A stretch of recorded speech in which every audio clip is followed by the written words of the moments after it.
முதலாவதாக நறுக்கி வைத்துள்ள மேல் தோல் காம்பு நீக்கி வைத்துள்ள வாழைப்பூவை நாம் முதலில் எடுத்துக்கொள்ளலாம்.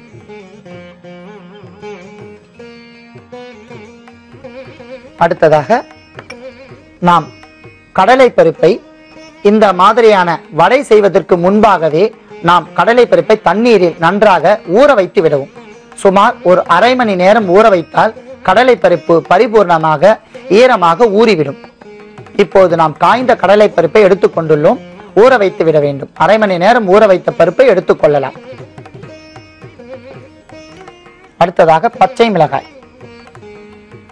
பச்சை மிளகாயை காம்பு நீக்கிவிட்டு எடுத்துக்கொள்ளலாம். அத்துடன் நாம் மேல் தோல் சீவிய இஞ்சி துண்டுகளை எடுத்துக்கொள்ள வேண்டும். இத்துடன் உப்பு தேவையான அளவிற்கு போட்டுக்கொள்ளலாம். அன்பான நேயர்களே, அடுத்ததாக பூண்டு பல் சுமார் 10 கிராம் அளவிற்கு பூண்டை உரித்து நாம் பயன்படுத்தலாம். இப்பொழுது கடலை பருப்பு, பச்சை மிளகாய், மேல் தோல் நீக்கிய இஞ்சி துண்டுகள், உப்பு இவை அனைத்தும் ஊற வைத்து நாம் நன்றாக வடை தட்டும் பதத்தில் கலவை பதத்தில் நாம் அரைத்து கொள்ள வேண்டும். அன்பான நேயர்களே, கடலை பருப்பு, காம்பு நீக்கிய பச்சை மிளகாய், மேல் தோல் நீக்கிய இஞ்சி துண்டுகள், பூண்டு, உப்பு இவை அனைத்தும் போட்டு நாம் இவ்வாறு ஒரு கலவையை அரைத்து எடுத்துக்கொள்ள வேண்டும். இத்துடன் சிறு சிறு துண்டுகளாக நறுக்கிய வெங்காயம் மற்றும் அத்துடன் பெருங்காயத்தூள் சிறிது சேர்த்து வடைக்கு தேவையான இந்த கலவையுடன் பிசைய வேண்டும்.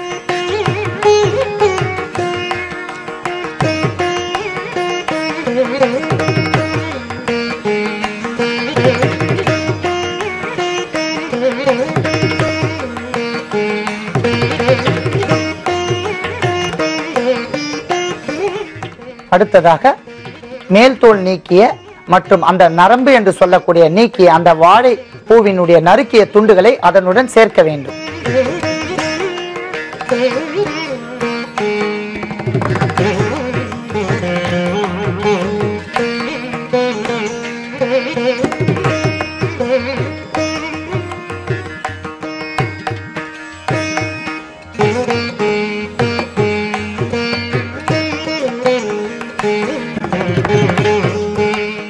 இத்துடன் கொத்தமல்லி தழைகளை தேவையான அளவிற்கு சேர்த்து பிசைய வேண்டும்.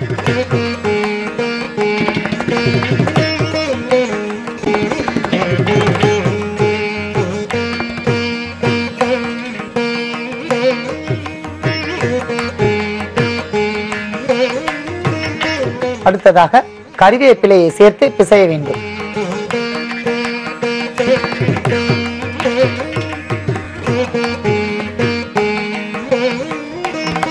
அன்பான நேயர்களே, அத்தனையும் இந்த கடலை பருப்பு மாவுடன் பிசைந்து வைத்துக் கொண்டு இப்போது வடை செய்வதற்காக சுமார் 200 மில்லி கடலை எண்ணெயை காய்ச்ச வேண்டும்.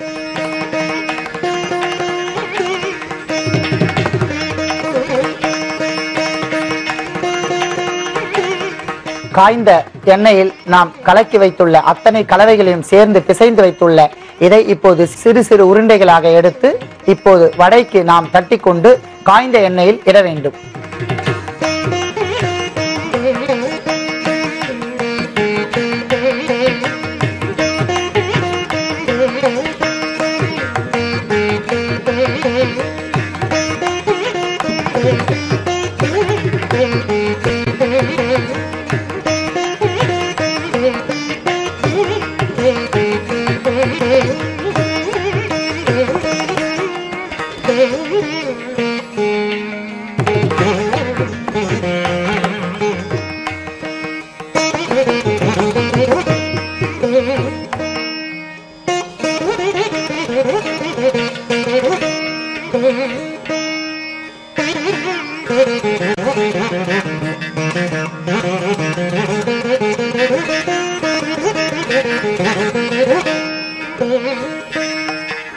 அன்பான நேயர்களே, பார்ப்பதற்கு அற்புதமாக ஒரு மூலிகை வாழைப்பூ மூலிகை வடை. இதனுடன் புதினா, கொத்தமல்லி, அஜீரணத்தை போக்கக்கூடிய மேல் தோல் நீக்கிய இஞ்சி இவை அனைத்தும் சேர்ந்து அற்புதமான ஒரு மூலிகை வடையை நாம் தயார் செய்து வைத்துள்ளோம். இந்த வடையை நாம் சாப்பிட்டு வந்தோமானால் வயிற்று பகுதியில் உள்ள பல்வேறு வகையான குற்றங்கள் நீங்கிவிடும். அவர்களுக்கு பரிபூர்ணமாக வயிற்றுப்பகுதி அத்தனை வகையான குற்றங்களையும் நீக்கி தோலிற்கும் வயிற்று பகுதிக்கு மிகுந்த நன்மை தரக்கூடிய இந்த மூலிகை வடைகளை அனைவரும் பயன்படுத்துமாறு கேட்டுக்கொள்கிறேன். மேலும் இந்த வடையை சாப்பிடும் போது அளவிற்கு அதிகமாக சிறு குழந்தைகளுக்கு தர வேண்டாம். ஏனென்றால் எண்ணெயில் செய்த பதார்த்தம் என்பதால் அளவோடு குழந்தைகளுக்கு தரலாம்.